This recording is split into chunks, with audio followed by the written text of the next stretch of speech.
Hey everybody, I'm Walker Barnard from Uma Sai, and I'm here with Swaady Martin from Divine Indwelling here at the Bali Spirit Festival, the 16th edition, and it's going on out there.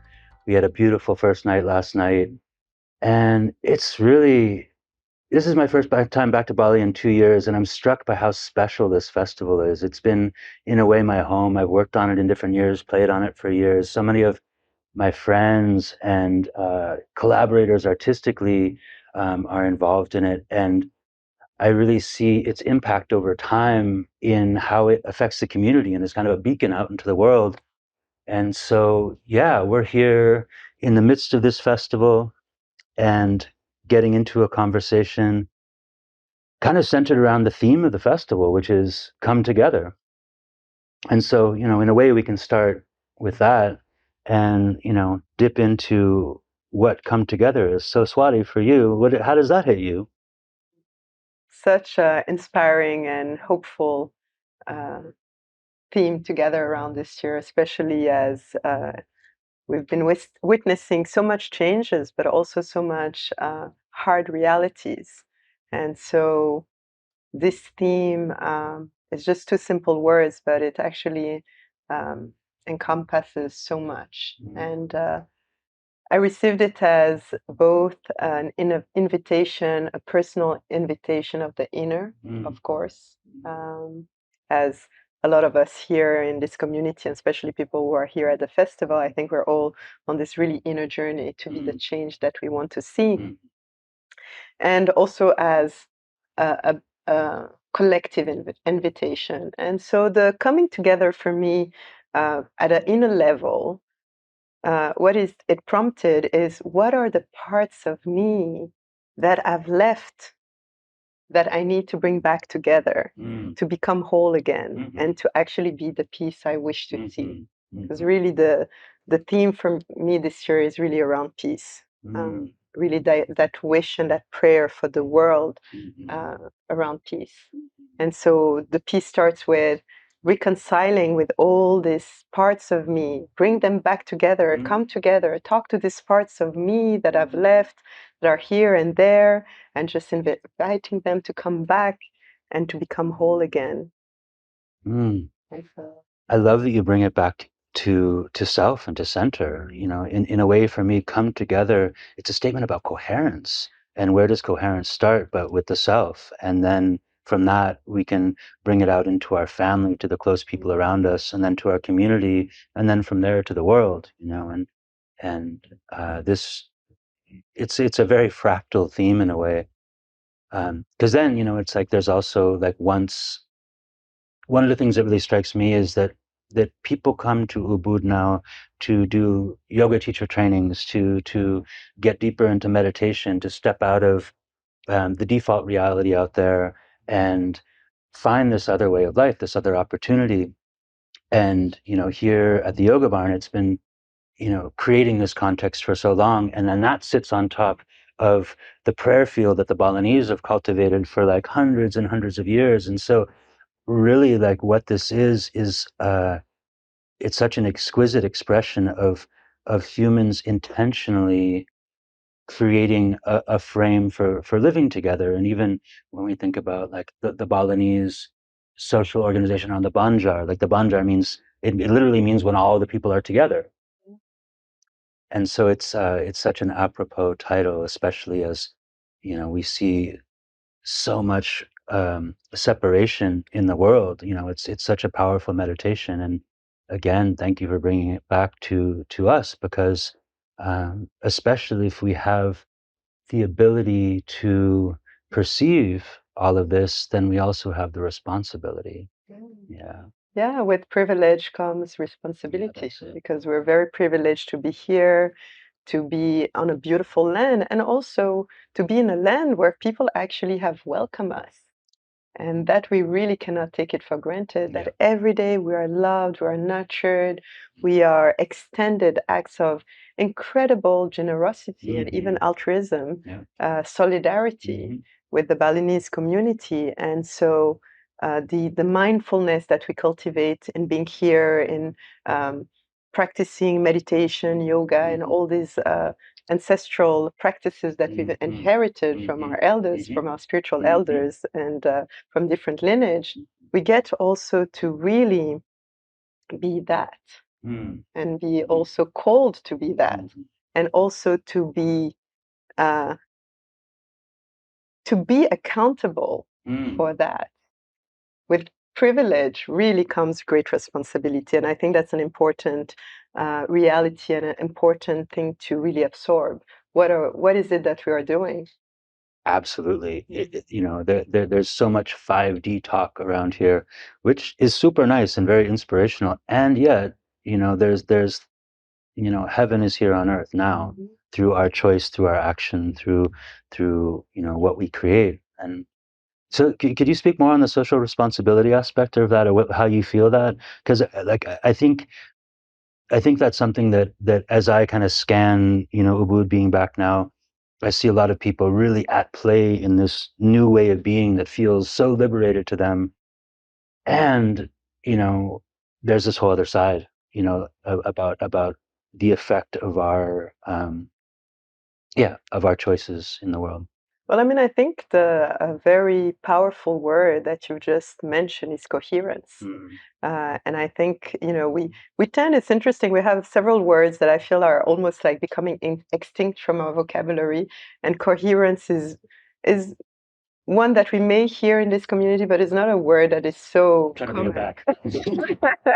But it's not so common, you have words like discernment, fulfillment, contentment, humility, Right.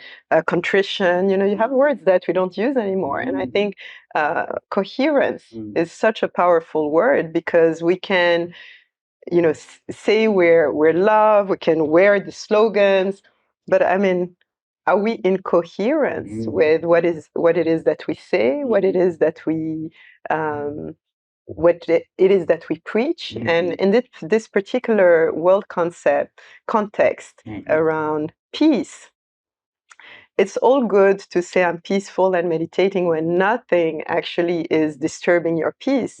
But are you able to be the peace that you wish to see when actually you're being triggered? When actually it's harsh, when you're seeing these harsh realities, when you're really pushed to the edge? And it's really when we are pushed to the edge that we really get to practice that coherence that you're talking about. And it's such an important word to meditate on. Are we in coherence? And so it's interesting, because in this current context, with all these peace initiatives we're doing with the Divine Indwelling, it's been really interesting to see how people have different versions of peace, but there's no different versions of peace. Peace doesn't really have versions. I was just going to ask, could you speak a little bit about Divine Indwelling? Yeah, sure.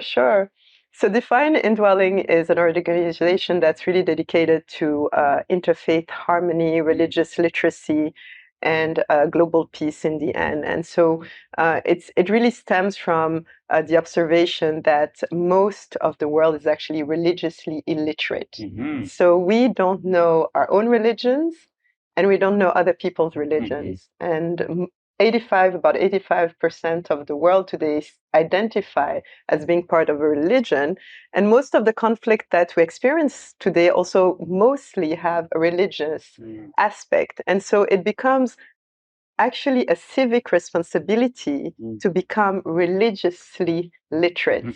Do I know my religion? So when actually I hear claims from politicians or leaders who are using religions as instruments of control, of power, of division, I'm actually able to challenge those ideas because I'm literate in my own religion.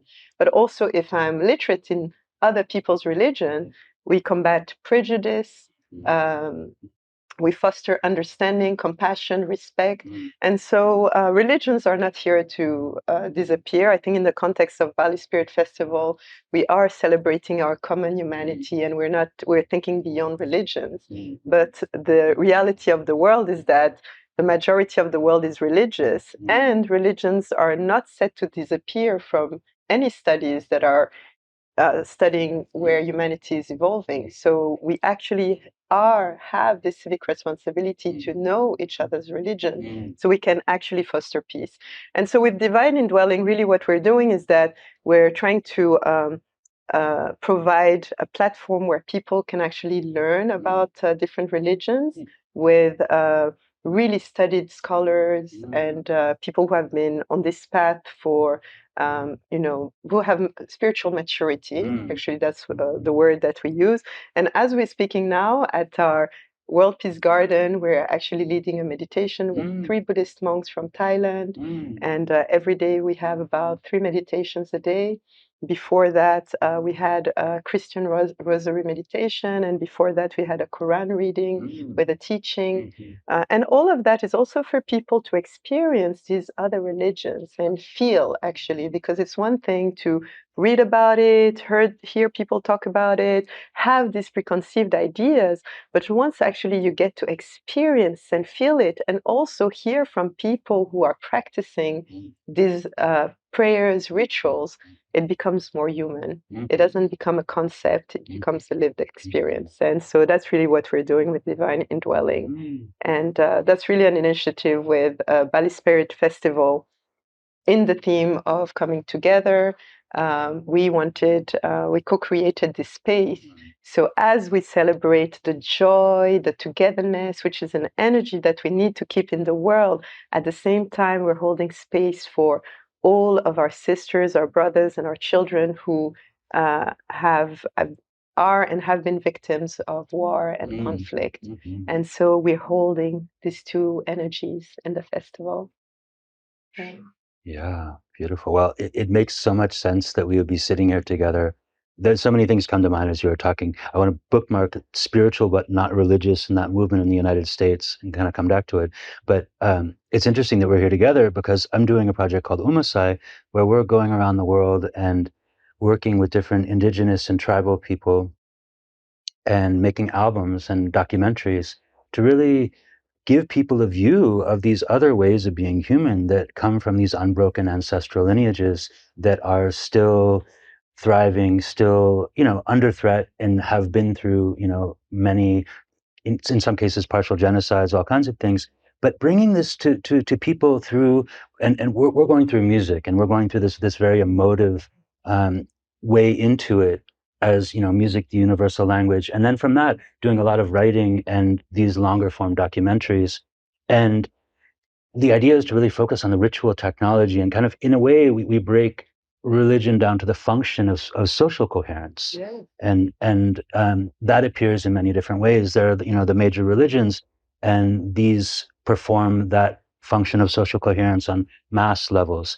But when you break it down to indigenous and tribal people, it's not necessarily a religion. It's just their way of being with creation. And so the dances, the music that come from that, that's what we're kind of focused on, and starting to put out a series of albums, and then this documentary will come out in about a year.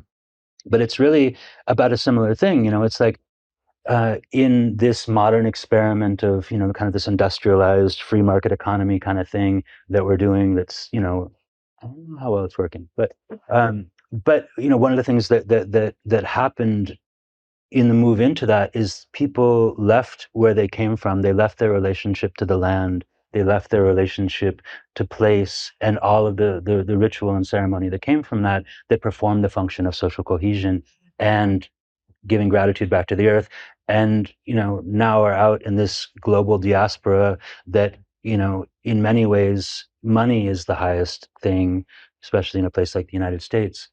Yeah, so people in the United States, consequentially now feel this lack of belonging, feel this loneliness, this lack of connection to community, and there's nothing performing that function.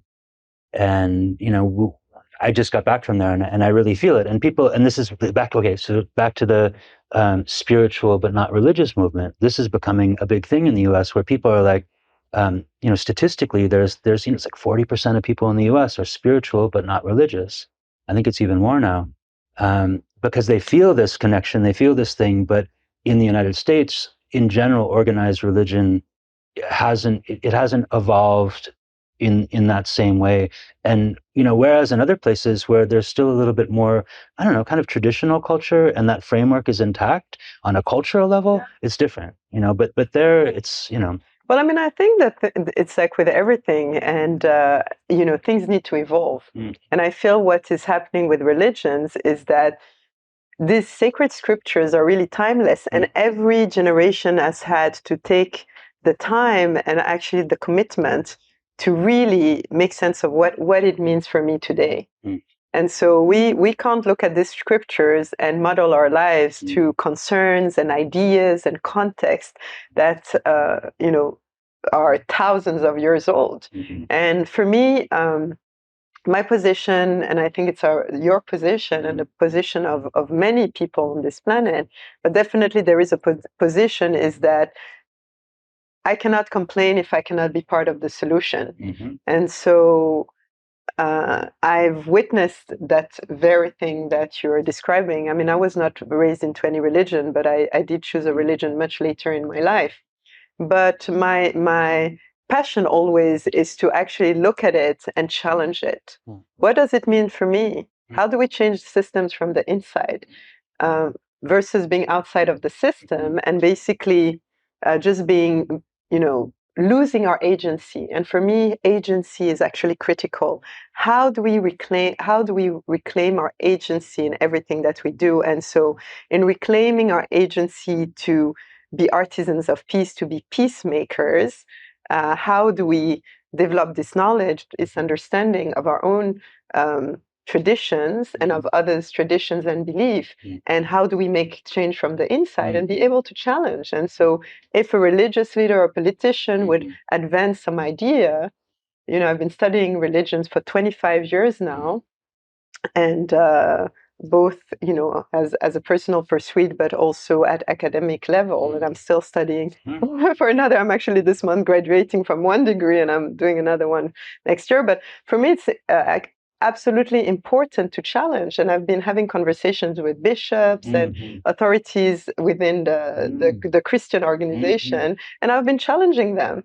And it's interesting because the conversations are always like, wow, we've rarely met someone who actually knows as much, because I'm actually able to challenge and to say, well, in a loving way, of course, because we all actually, that's the thing about the coming together. We actually all want the same thing. We want peace, we want joy, we want abundance, we want togetherness, we want all these things. And so if we start from that principle, we want belonging, we want coherence, because that dissonance creates chaos, and that lack of stability. So we actually all want the same thing. And so in challenging the system, it's coming with a position of we actually want the same thing. So how do we get an understanding, hear the other, and able to also express ideas and see where we land, and we make the change there. And so for me, that's why also I'm so passionate about religious literacy, because especially coming from Africa, and you just came back from Mali, in these regions, and not just in Africa, but also in the Middle East, there is an incredible amount of youth that is being radicalized and being recruited into extremist religious movements. And so, we can be in a little bubble, but then we look at, some of the terrorist attacks that have happened in France, for example, and also other places. We may not have been directly impacted, but these things are happening, and they will happen more and more because this youth is being more and more radicalized. And so, what can we do to say, hey, actually, the teaching does not say that? And how do we also engage with those religious leaders to say, well, let's have the conversation, because it actually doesn't mean that. And so the other thing for me, in the religious literacy, it's not just about knowing your religion, but it's also about knowing the other religions, because in that knowing, you really get an understanding, and you can say, well, these are the bridges. This is what the Buddhists think, the Hindus, the Jains, the Sikh, the Muslims, the Taoists. So you actually have an understanding. So when someone challenges you, you can say, well, actually, this is what happened. And just to finish on this point, I'll give an example where, as a Christian, I'm often challenged because, of course, living here and being, I would say, fairly knowledgeable in Christianity and kind of respected in my Christian community, they always wonder, how is it that I'm doing all these practices? Well, you're doing yoga, kind of the more orthodox, you're doing yoga, it's like a satanic practice, etc. You hear some of those things. But the reality is that if you think of meditation in, for example, the Roman Catholic tradition, there's something called adoration, and it is literally meditation. So you're sitting in front of the hostia and then you're meditating, which is almost like candle gazing. So these practices actually exist in the different faith, but in this in particular. But what happens is, because in the churches, in the parish, people are not exposed to that. If you were going to a monastery, you would be exposed to that. People just don't know. And again, out of ignorance, develop a prejudice against practices that are actually so ancestral and so beneficial. And also that you find them, all this perennial tradition, you find them in all of the practices. And so that's why the importance. So then I would challenge and say, well, meditation cannot be a satanic practice. It's actually a standard practice of any contemplative Christian tradition. And it is part of actually a practice. And so now people are like, oh, I didn't know. There's a lot of untruth to unwind from organized religion, in particular Christianity, in its form now, through Constantine bringing together the Council of Nicaea and, bringing together all the bishops and, kind of canonizing Christianity. There was a lot of politics that were involved. And at the heart of all of that, it serves a function beautifully, and that is a really powerful thing. And, it's an interesting thing because there's almost like this in Ubud around here, there's almost like this, there aren't many people that would say that they're religious that are maybe at the festival. There's almost this more like Buckminster Fuller-esque kind of, don't try to fix the broken system, just create a new system kind of thing. And I see a lot of people looking to create the new earth, create the 5D reality. Personally, I feel like this earth is pretty great. I don't think we need a new earth, folks. I think we just need to treat this one better and work it out. But yeah, so it's a very interesting bridge that you're building, and kind of connected to what we're doing with Uma Sai. There's a incredible wealth of what humans have cultivated over the hundreds of thousands of years that we walked the earth, ways that we've listened, ways that we've learned to move with the seasons, listen to the animals. Our speech comes from, relationship to the birds, to the animals, all these things. And that relationality is exactly what's being lost. And as everybody looks for the new, there is so much of what we've cultivated, what our ancestors have cultivated, that is beyond worthy, that is actually like a crucial element. And so the piece about the religion and you being a bridge builder and a challenger of that and an expander of that context, I find admirable. Thank you. Yeah. I always say I would love to actually be part of revising, and for the Catholic Church, we still live under something called the Council Vatican II. Yeah. And I would love to be part of the team to do the Council Vatican III. And because this is something that is so old and outdated. Mm-hmm. But by the way, the prejudice is in every religion, Sure. I mean, I spend about 1 to 2 months a year in India, and I'm studying in Hinduism. Mm-hmm. I mean, there is a caste system. Yeah. So, so all of the religions actually have perversions, and right. I don't think it's a privilege of one or the other, as a matter of fact. All of them. And so for me, this is why it's really important to dig deep into, to actually dismantle and to challenge. And I think that's also a responsibility. I'm 100% with you, is that this earth is pretty marvelous. Yeah. And I think we tend to complain, but often I would remind people, imagine now we were living in World War II. I mean, it's not fun. Like now we complain, of course, there are things that are extremely challenging, but even living in the Middle Ages, this time is pretty awesome compared to some of the previous times. And so to your point is, like initiatives like what you're doing are admirable. Mm-hmm. Well, I'm very inspired because there's so much to learn from, as you said, I love the word of these lineages that have not been broken. Yeah. Yeah. Yeah. Yeah, so much of the inspiration for the Uma Sai Project came from living here in Bali and starting to understand the Trihita Karana and this philosophy kind of and this underpinning of Balinese culture that's about a tripartite relationship between self and creator or God, or and self and nature, and then self and community. And so it's kind of the role of the individual to be in balance with all of those three aspects of life. And we see it here in one way or another in the chanang and the offerings that are made in the upacharas and the ceremonies. And it's kind of a constant thing. And so as guests here, we get to be infused with that, to osmotically take it in and hopefully learn about it and learn how to tie our sarongs and put our siputs on, do the whole thing, and go and experience that. And um it's so the inspiration for Umasai kind of came from that. And in Balinese and Old Javanese, Uma means the land, and Sai means the place that we inhabit every day, where we put our attention, where we put our focus. Beautiful. And so sometimes they call the little house in the rice field that they hang out during the day when they're cultivating rice in Umasai.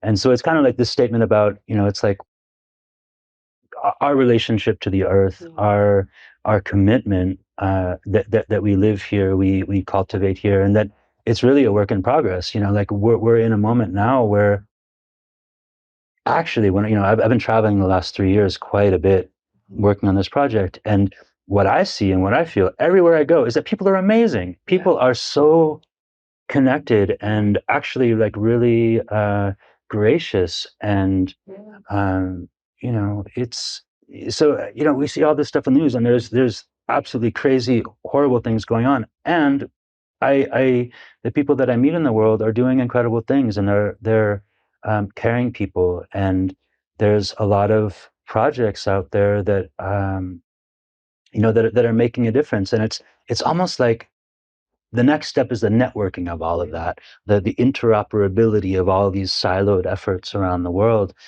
because we don't see it in the news. There's not that feeling of how much of that is going on. But whenever I land in a place and connect with the community, I feel that. I feel people's efforts. I feel their intentionality. I feel people really trying to figure out how to make a difference in their own lives, in their families' lives, and in the world. Yeah, well, I mean, I feel that the news is actually an opportunity. We often complain that the news is always bad news, it always focusing on the same places. But I actually find that the news, in a way, is doing us a service, because it's challenging us to stop watching the news. And it's telling us, hey, I'm just showing you like a distorted, monodimensional view of the world. So get out there, travel, meet the people, do what it is that you do. Because I mean, when you're busy meeting other people and speaking with them, like what you've been doing, not only for the past 3 years, but from conversations we've had before, that has been a life interest, commitment, and journey, is actually to extend yourself, to go to those places and meet these people, all around the world, and actually beyond your comfort zone. And I think that's the opportunity that this reality again is giving us. It's just saying, hey, go out there, meet the people, hug them, speak with them, understand what's going on. And so in that spirit, every day actually at the Bali Spirit Festival at 6 p.m. at our World Peace Garden, we're having a prayer for the deceased, for all the victims of conflicts. And yesterday, for example, and we do it today, and every day at 6 p.m. we gather, and we do not pray for the victims of wars. We actually name them. So we would say, the father who was living there and there, who was in this war. We actually identify them. We're identifying the mother, we're identifying the child. And so we're listing people, of archetype of people. We may not know them, but some of us have experienced, if we actually think enough of the stories that were told to us, some of them we have read, we actually all, most of us, I would say, know someone who has been directly affected by war. And so in that prayer, we're actually naming them, because we really want to move away from the construct of a statistic, because actually statistics may trigger something, is that rush of adrenaline, and then it disappears. But the moment you put a face to who you are praying for, the suffering that you are connecting to, being in empathy and compassion, in solidarity with, it actually becomes different. This is it. I mean, it's this. So many of the problems happen when human beings imagine that people are other, that it's them, that they're different, and we see this all over. But it's like in its extreme, it's the dehumanizing of the other. In this Israeli,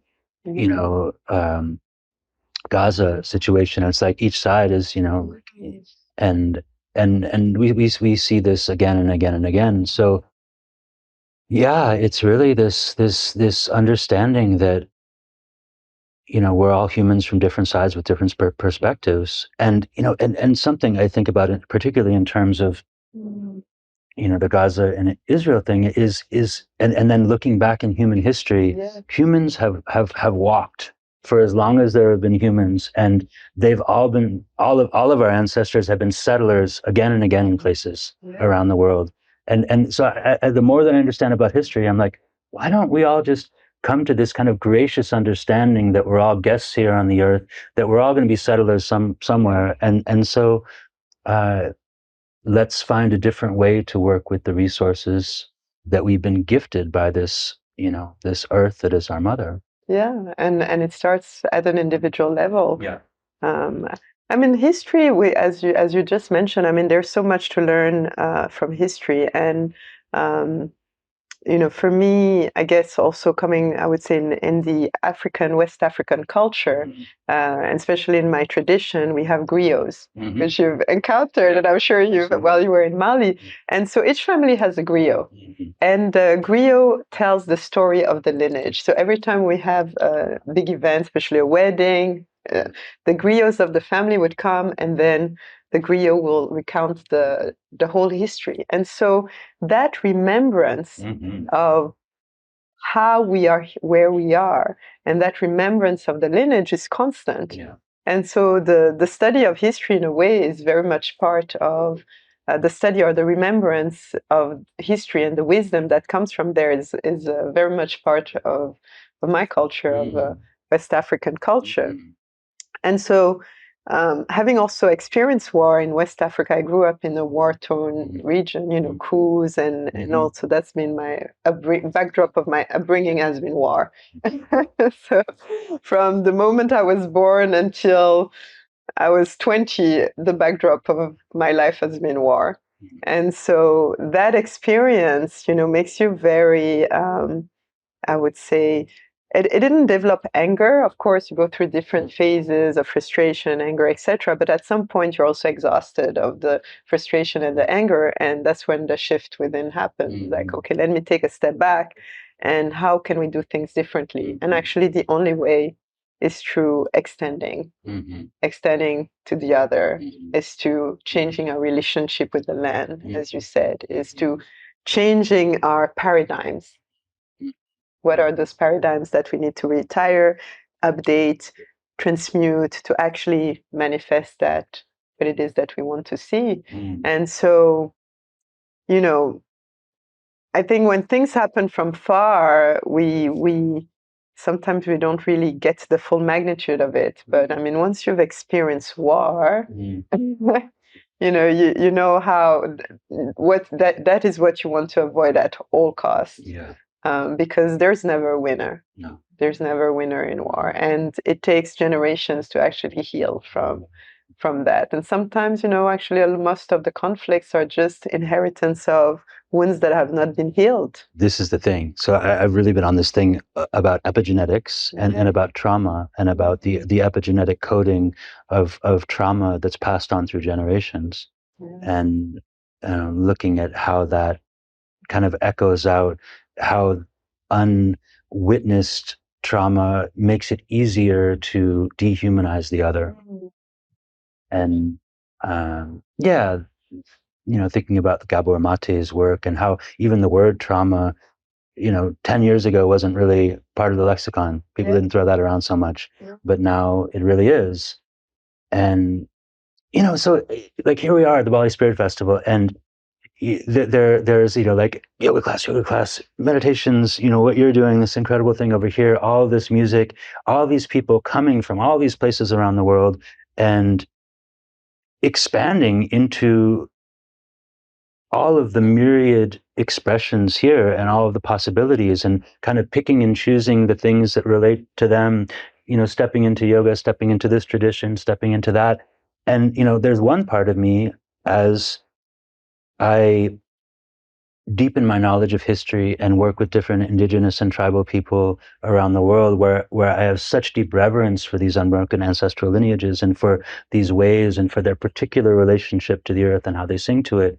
And also for, like, I have a deep relationship with Sufism and with Tibetan Buddhism and, also with Christianity in a way.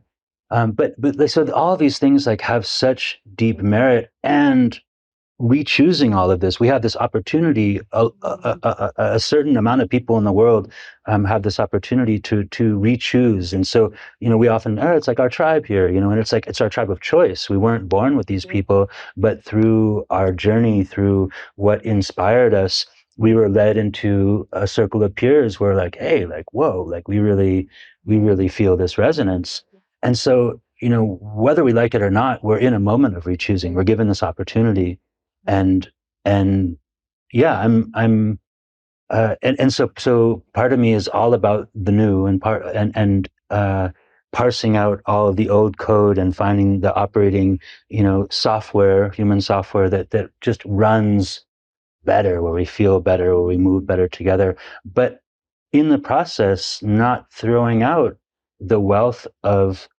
uh, ancestral knowledge and tried and tested frames, and so that's why I think it's so interesting that you're deep in there, like pushing back and like asking questions and knowing enough that you're not discounted in these conversations with these, with these people, and it's I don't hear that every day around here. So I Yeah, well, I mean, we have to be the change we want to see. And as a matter of fact, every time my friends have a important religious person, they invite me, especially Christian, because that's you know, I mean, all of the religions have some wisdom. I mean, we also need to understand them. And again, we can't throw the baby in the water. These traditions are here for a reason. They've produced incredible humans and souls. And as a matter of fact, a lot of the people we admire who have been great change makers actually were religious figures. So if you take the Martin Luther King, the Gandhi, the Archbishop Desmond Tutu, all of these were actually the Thich Nhat Hanh, the Dalai Lama, literally every major peacemaker and change maker, Malcolm X, they're actually coming from a particular tradition. So that's also my interest, because I'm observing and I'm thinking, wow, again, the study of history, all these figures that I admire and I actually emulate, I want to emulate and try to model my life, to these were people who were actually anchored in a religious path. They weren't making it up as they go. No, they were literally, I mean, Martin Luther King was a pastor. Like at this 30-year-old someone who just like stood against an entire system, you're just like, what is this courage? And same, for Gandhi and all of this Archbishop Desmond Tutu and the Truth and Reconciliation process in South Africa. I mean, apartheid was a horrific system. So to actually be able, for people who have experienced this amount of horror, it's actually humanly not, you can't even comprehend it. I don't know if you've ever watched, and if you haven't, I recommend to watch some of the videos of the Truth and Reconciliation process. Right. It is, I mean, it's like you can't even believe that these people are brought together, and the stuff that has happened. It is something that every single person actually should watch, and how people, despite all of that, I've been able to be brought together. Mm-hmm. And so I'm looking at that and I'm thinking, well, we can't throw everything. There's been like people really anchored in certain spiritual tradition, in all of them, who have made incredible change and are still the people, most admired people of our, of these generation, 20th and 21st century. So what is there that is good to keep? And what is it that we need to challenge? Because some of the most horrific things also have been done in the name of religions.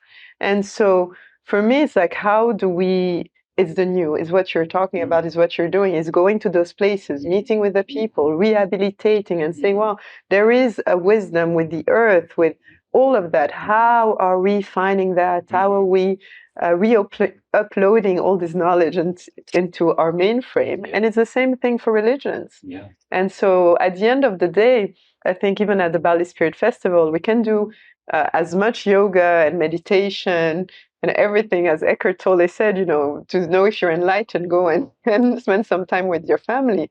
Are we able to practice what it is that you say? Coherence.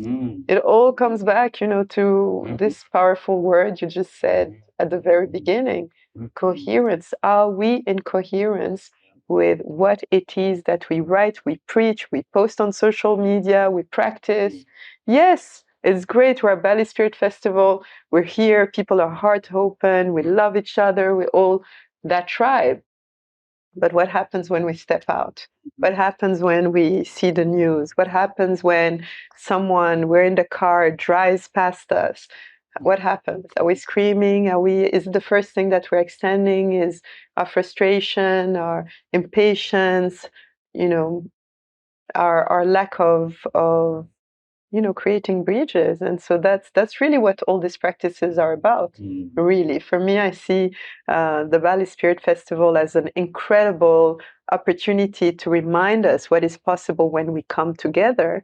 And so now, as we leave Bali Spirit Festival, what are we doing? And we had the kickoff of the prayer, our World Peace Garden. We had a 13 hours prayer marathon, and throughout the day, reminding people this is not a performance. We had artists like you coming and just reminding people these artists are not performing; they are praying.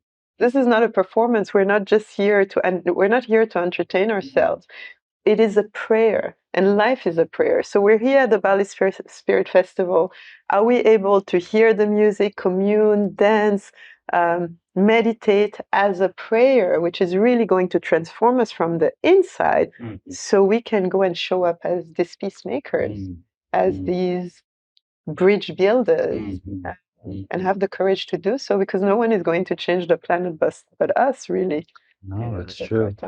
These festivals, these transformational festivals, are really this moment when all of the outside rules don't apply. Everybody comes in, and there's a new social reality, a culture that's created by each person that's there, by all of the yoga teachers, by all of the music, by every single human being there. It becomes a new culture. And we get to experience what happens when we choose this together in the festival. And so then we go out into our lives, and to me, this is the next bridge to really gap, like, how we engage that, that knowing, when we feel this relationality, this belonging, this inspiration, all of these things. And then how do we plug it into our lives? And, it's one thing if we're living here in Bali, and it's another thing if you're living in, New York City or Chicago or, Bamako or, like wherever. And, I've been in the festival thing for a while and the music thing for a while. And part of my desire is and I think it's shared by a lot of people, and this is that we keep doing these festivals, but it just starts to be life, and it starts to be the economy that we're in. It starts to be where we spend our money. And then we actually, in the future, we never leave, because we've done the hard and good work of making it so in life around us. And I think that's really the invitation, here in Bali, with all of the more and more people coming. Now the next level of that responsibility is, as guests here, how can we help sustain and lift up the Balinese culture so they get to keep doing what they're doing, and make this really a model for how we as humans can re-choose what this coming together is.